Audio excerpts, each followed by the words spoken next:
penser l'animal, c'est une démarche vers penser l'homme. Et je voulais savoir si vous aviez pensé aux représentations animales dans la peinture ou dans la sculpture. Parce qu'on s'aperçoit que dans certaines représentations animales, c'est une manière effectivement de représenter l'homme.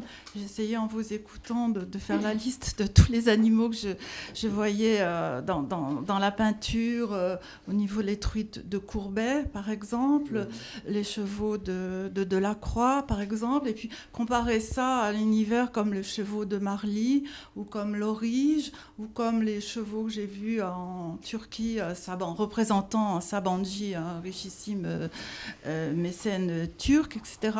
Et je me disais, est-ce que dans cette représentation-là, on apporte une réponse à nos questions sur la vie et la mort? Parce que là, on est figé dans la peinture et dans la sculpture. On fige plus un mouvement que dans le cheminement littéraire de truisme, de Marius-Sec, etc.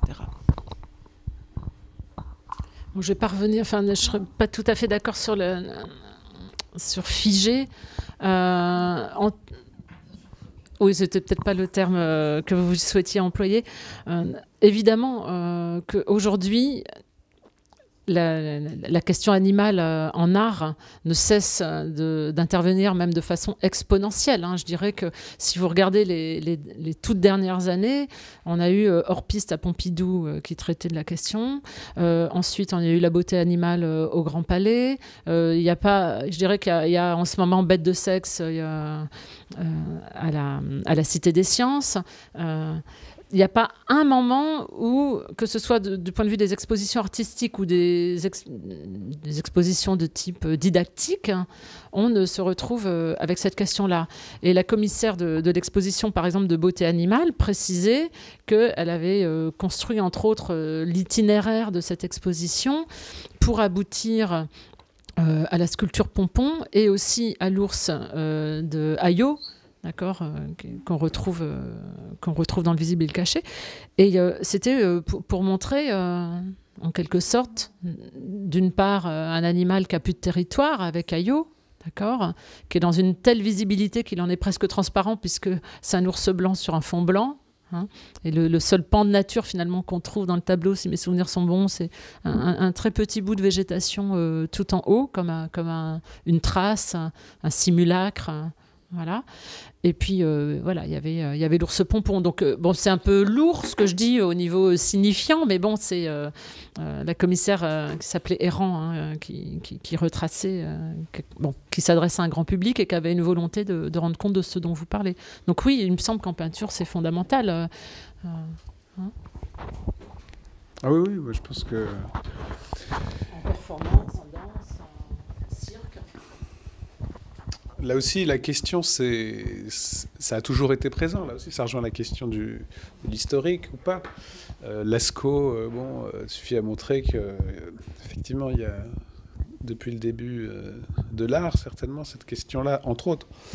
La question, c'est aujourd'hui, qu'en est-il? Alors, dans ce colloque de Cerisio que je faisais allusion, on n'est pas vraiment entré dans tous les territoires du bio-art, mais à mon avis, cette question va très loin, effectivement. Et il y a cette représentation de la beauté animale qui reste quand même dans une certaine norme esthétique assez traditionnelle.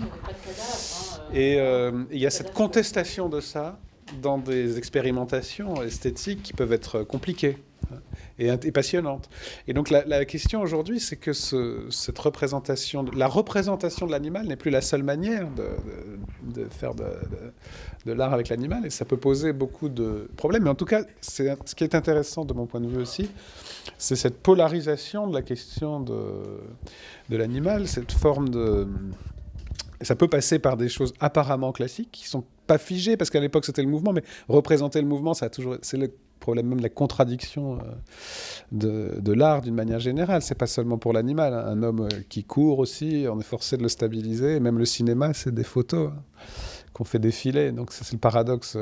Mais la question, c'est ces expositions qui réactivent un certain modèle classique. C'est le bio-art, les travaux concrets sur contemporains sur l'animal. C'est justement cette esthétique aussi de la métamorphose, le travail sur le corps. Enfin, donc la question du rapport de la vie et de l'art se complique singulièrement aujourd'hui et joue avec la morale, la politique. Enfin, c'est un des lieux où l'on retrouve effectivement, je pense, des questions qui sont pas simples, qui sont polarisées, qui appellent des jugements esthético-critiques, qui sont pas les mêmes jugements que les jugements moraux, mais qui sont pas non plus, on peut pas dire tout est... Voilà, ça pose des problèmes. Oui, oui, tout à fait. Je pense aussi il y aurait tout un courant transhumaniste en art qui vient faire de l'animalité native de l'homme une expérience et puis qui vient aussi tenter de partager presque biologiquement avec d'autres espèces. Je pense aux expériences d'art orienté objet, d'Eduardo Kac. Je pense aussi de façon plus métaphorique ou plus métonymique selon les cas au travail d'Olivier Goulet sur les trophées humains, etc. Donc c'est majeur. C'est majeur aujourd'hui.